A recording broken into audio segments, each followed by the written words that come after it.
The first question is that, recently those media reports reveal that there is some kind of extra scrutiny of the consignments coming from China at selected ports in India, not all ports.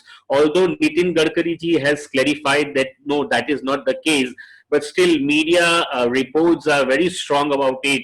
What is MTOI's take on this? Has any member of MTOI raised this issue? Yes, we have all raised this issue, Okay. but the jury is still out. Like nobody is coming out with the official version, and Okay. we all stand with the government. We stand with our brave hearts. We feel that make in India, made in India, be Indian, buy Indian is a strong movement, and we all support it. Except what we feel is current holdup of consignment should not lead to container detention and increased ground rent, because during lockdown already the importers have suffered a lot. Contrary to popular belief that there was some kind of unfair exemption on ground rent and detention charges. Our information is record amount of ground rent and container detention charges has been collected. So they should not be burdened by a new thing. Already the manufacturing sector is in stress, and we all support that Indian should be done, and there should be a different approach to this where better interaction rather than surprise. But we are still solidly with the government and our brevets in everything that is being done. And we also understand that not every time there can be a transparency, not every time the intentions can be expressed. So I don't belong to a school which says that everything should be no. In international diplomacy, in trade wars, secrecy is an important part, and people who say otherwise, either they don't know what they are saying or their intentions are not, I would say, well placed. Sir, you mentioned that there is some incremental charges while the lockdown was there because of the goods at the post. What is that percentage Well, it's charge? difficult to come out with percentage, but I would say it will be a record collection on year basis. And this first month there was very little collection, but what has been collected, you can have only anecdotal evidence. But what have been collected on these charges is a multiple and a big multiple of comparable last year. So we feel Okay. that when somebody is in crisis, a penal pecuniary provision should not be invoked. Penal pecuniary provision is to hasten the speed of clearance and not to take advantage of person in adversity. Okay. Which unfortunately has happened. It seems so. I think Okay. we are not in a position to come with a statistical case, but I would say again, this is the anecdotal evidence compared to what we pay out every year in that month and what has been done, and many of us come together. We feel Okay. it's the time when we should protect our mutual customer, which is the importer and exporter. And we also feel they should also play a more active role. I would say the blame also goes to importer and exporter for not playing an active role.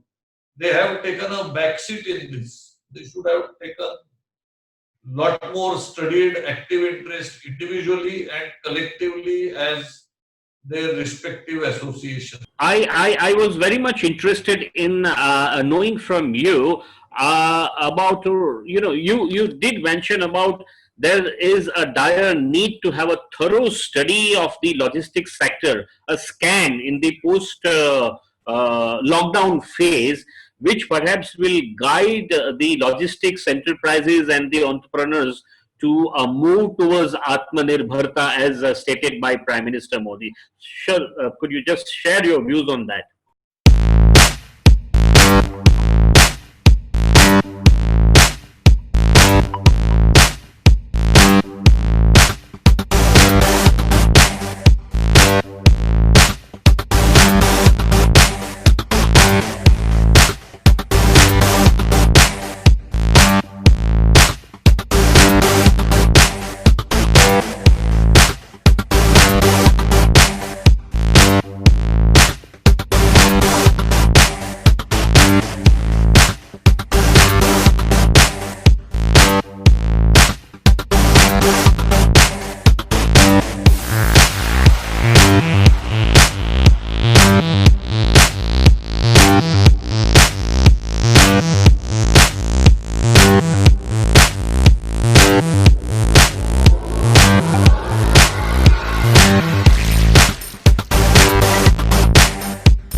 I think Atmanirbharta as Prime Minister and government desires is a welcome move.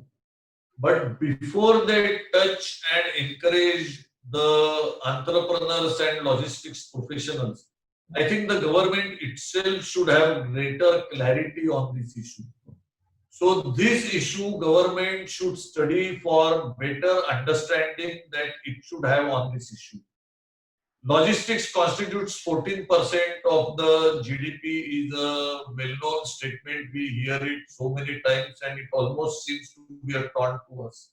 But then logistics cost, the way it is computed, I am not saying it is wrong, but the basis is it's a percentage of cost. So if you compare with a high cost economy, which is manufacturing Boeing and selling software and selling iPad and their mobile phones and compared to logistics cost of fruits and vegetables, this approach doesn't work well. This is a mixture of apples and oranges along with carrots and cabbages and spices and salt. So you won't be able to distinguish taste of one from other and what is not right and what is not in right proportion. For that, we have to adopt a method of and just take a small example. When we say it is 14%, and we all know that 50%, 52% of GDP is service sector. So this burden is on 48%. So we are effectively saying 29% is the logistics cost of goods manufactured and the agriculture produced. So essentially what it covers is damaged fruits and vegetables because of bad packing, inventory carrying cost, dead inventory, interest on inventory, and so many other things which is nothing to do with transport cost. Now, even if we take transport cost, for example, the transport cost is about trucking. If you take now, the elements of this transport cost largely comprises of taxes, largely comprises of tolls. Now, if we are serious about bringing that cost, then we have to take a look at tolls and taxes on the capital goods, taxes on the diesel and spares, tires, everything. Secondly, we also have to take a look at how much time Indian trucks spend in the factories of customers in idling. In Europe, in America, and even in Far East, Southeast Asia, Middle East, normal window available for loading or unloading, as the case may be, to a customer is 2 hours. In America, they are trying to bring it down to 1 hour. And anything about that is supposed to high charges. Whereas in India, the best of contract is 1 full day, 24 hours. Most contracts, it is 48 hours. Now, customers are working out such adverse contract that they want 48 hours without any detention. But if truck comes 1 hour late, there is a 5,000 rupees penalty. But if it is detained for 1 day, the detention is 500 rupees. Now, when you make all these distorted contracts, the burden will be on the cost. So essentially, whether this logistics cost is increasing because of tolls and taxes, inefficiencies in the factories, unless you make a detailed study of it, you can keep on blaming somebody. And I also want to tell you, only 30% of this logistics cost is actual transportation cost. 70% is everything else. So unless we make a good study of it, we will not be able to analyze it. And I will give you 2, 3 good examples of good studies. Until we had Kelkar Committee report, the great eminent economist and bureaucrat Dr. Vijay Kelkar's committee report, custom brokers were blamed for all the charges and cost, and then they were fleecing.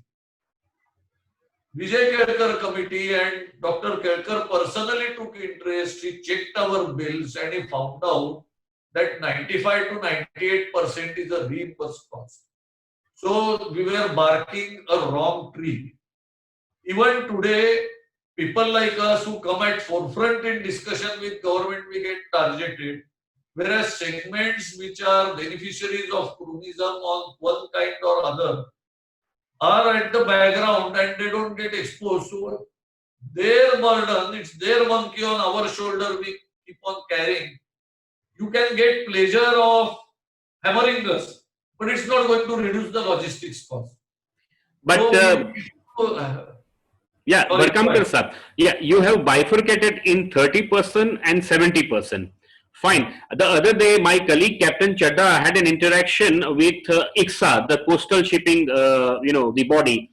This 30% problem or this 30% challenge, can't MTOI and ICSA together solve it? I mean, coastal shipping is a priority for the present government. Can that 30% at least be addressed first? 70%, yes, through a study, through deliberations can be done. What's your view on that? Well, I would say even for us, coastal shipping is a top priority, and India has a big potential in coastal shipping. Obviously, there are diverse interests in coastal shipping, and we will have to have a balanced view of all diverse interests. Diverse interests are, say, the terminals, the ports. The diverse interests are the foreign shipping lines, Indian shipping line, Indian tonnage, container owning, the customs having certain requirements for containers or domestic. So there are diverse interests at play. I would say we should have a balanced view. And again, I am coming to my old point. All this requires a detailed kind of approach.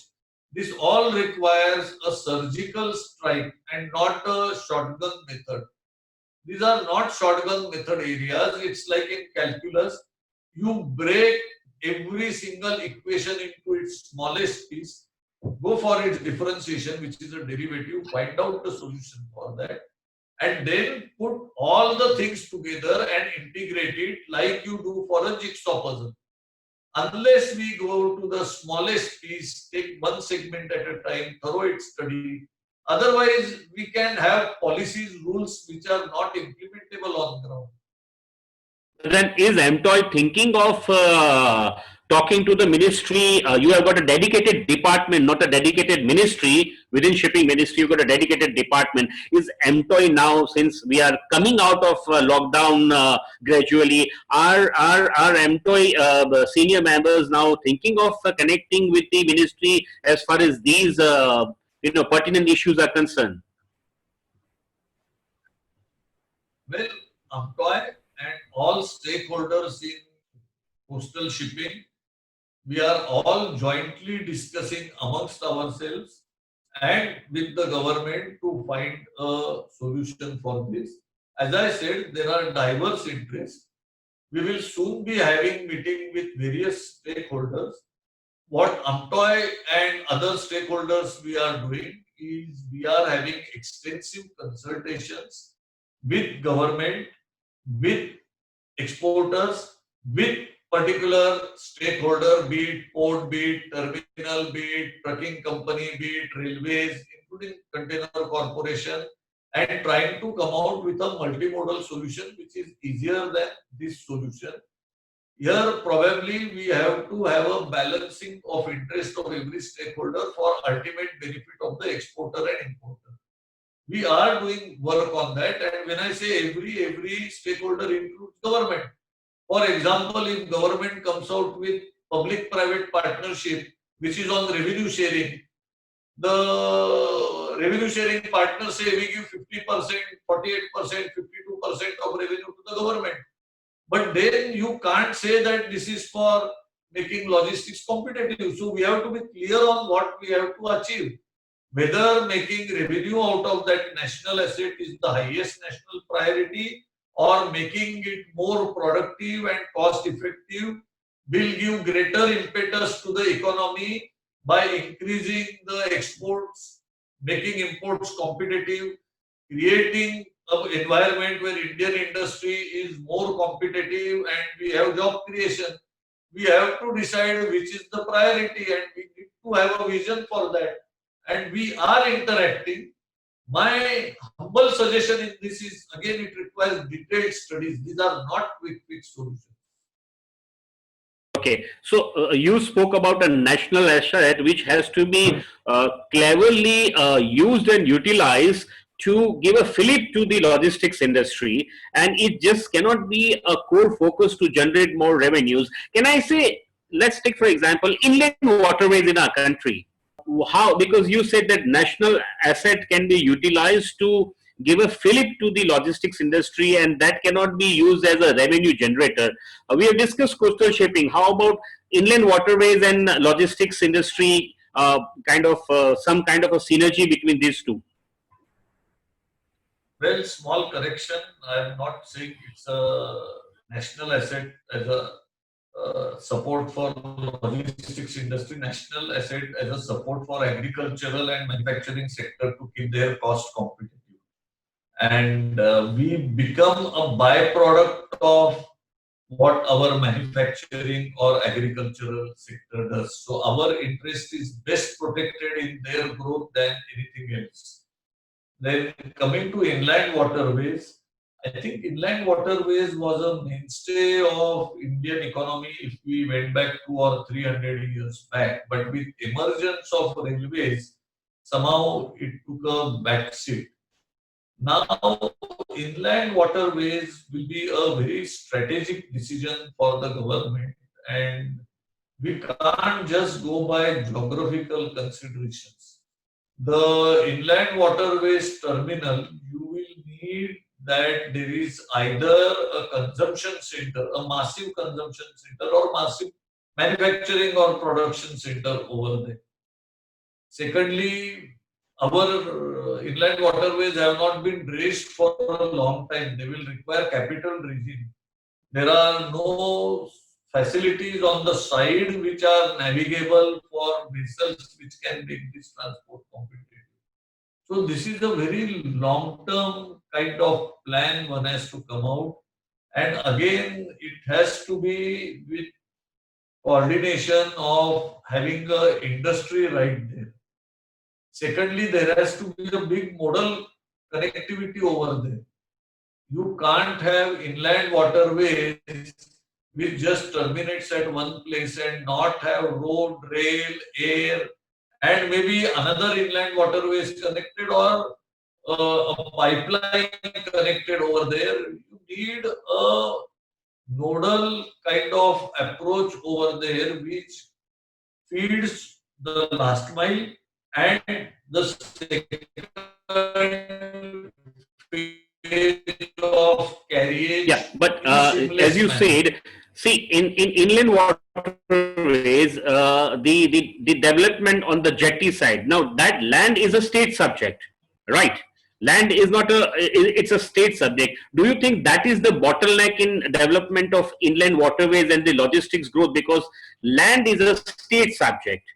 And when you say the transport of goods, the Ganges flowing from say UP to Hooghly to Kolkata, there are multiple states involved, and land is a state subject.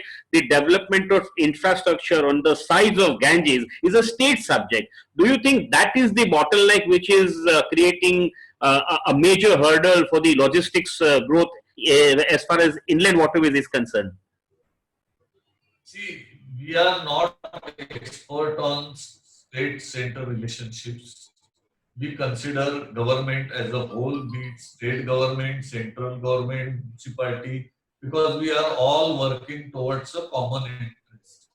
I would rather say the vested interest, and vested interest not in negative sense, I'm talking vested interest in terms of the best sense of the word is the stakes, I would say, instead of vested interest. The stakes of the local government, state government, municipality are the highest because they are the biggest beneficiary if trade and industry develops around it.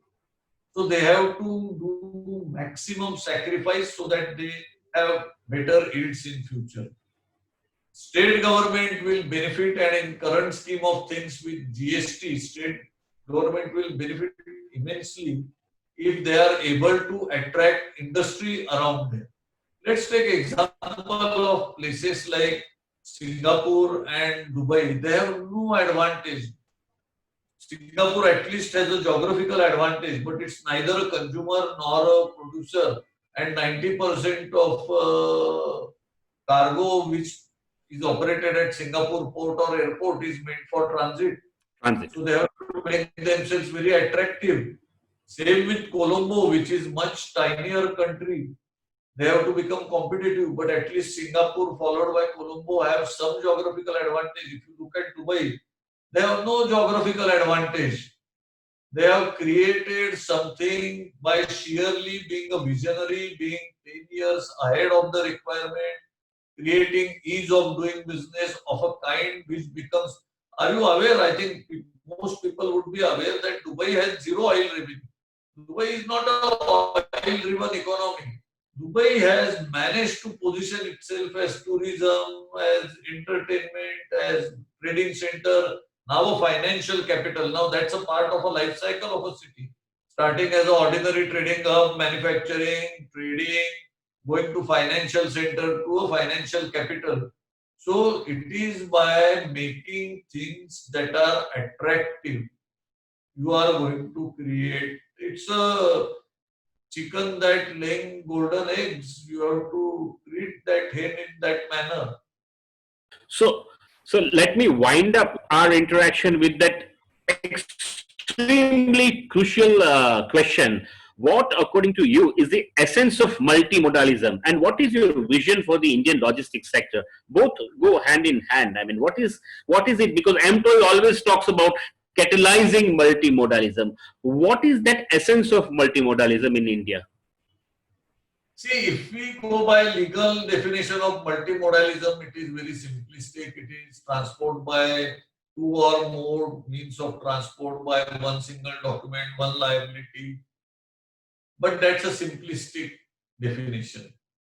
We also feel there has to be a better education on the customer side on this topic. But what is essentially more important is we can draw an example from Europe.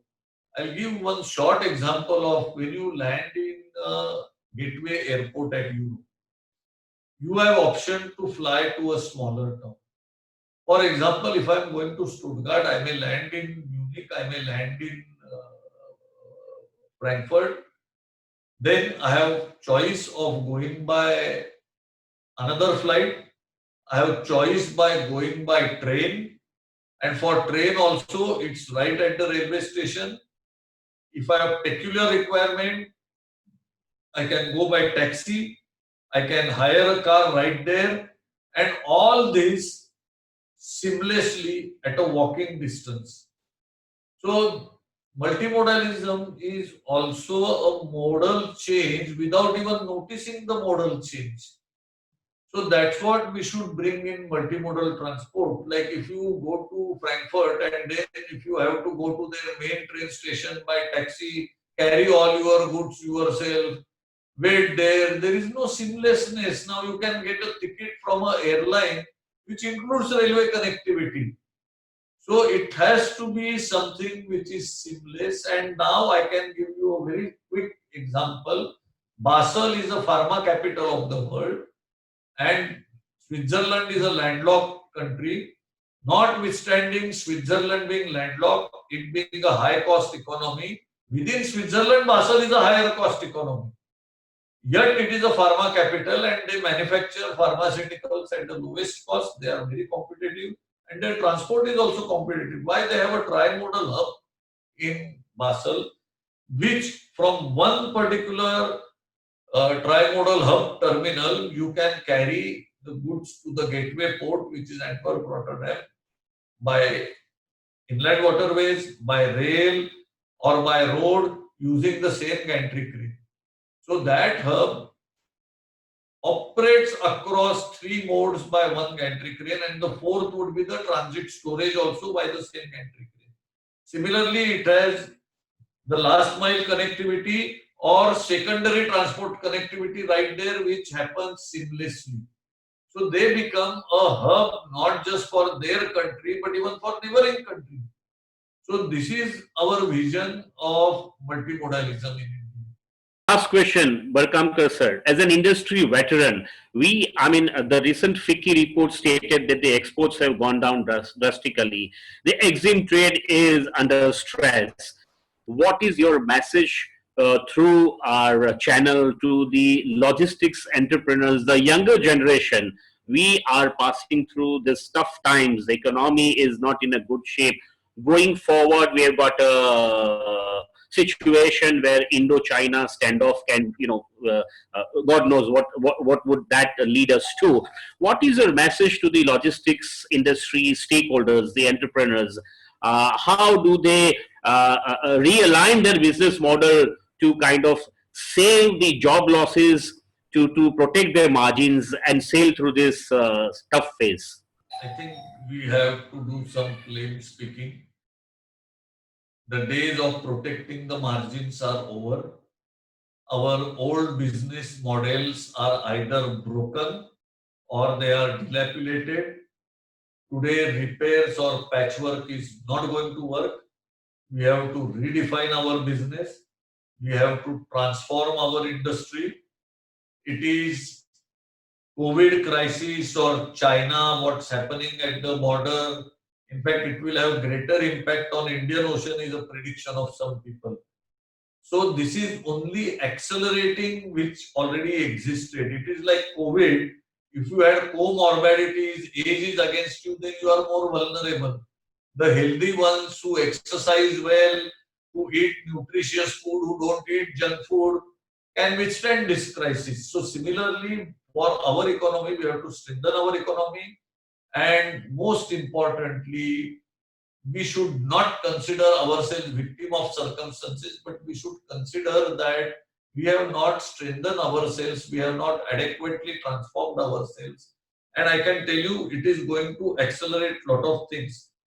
The fourth industrial revolution or digital revolution, which is paperless trade or contactless business or less contact business, will only increase now. Whether it was happening, yes, we were on the cusp of digital revolution, but it will now be accelerated. So the young have the best advantage because people like me who have 35, 40 years experience, now our experience is redundant. Now a young, fresh person is at the same level as we have. A fresh company has the same advantage or better advantage as I have. We carry old baggage, they come fresh with clean slate. So this is the time where the smart young should venture in this, but they should not adopt the same business models we have. The plain vanilla models, or even I would say that plain vanilla plus chocolate ice cream, some cake, this Casata models also, these are over. Because even Casata model can be replicated immediately as much as plain vanilla model is replicated. We have to come out with something gourmet food. We have to change the industry completely. And the best opportunities, I can dare say, lie in certain areas which are still unexplored. Number one is use of artificial intelligence and machine learning. I am not talking the technology part of it. There will be technology providers, for big number analytics, artificial intelligence. We should know how to use it. It's like MIS, anybody can draw MIS out of today's computerized system, but you need intelligence to use that MIS. Similarly, we need people to work with planning of the customer. Today, customer is not so evolved in planning, demand planning, resilient supply chains. That's where we need to bring our core competencies and skills as a practicing professional. And this is where the younger generation has the biggest advantage because old generation hasn't gone through these rigors and new things. Thank you, sir. That was a beautiful message. Not feel victim of circumstances. Barkamkar Saab, thank you for talking to Maris. Thank you so much and wishing you good health. Thanks a lot.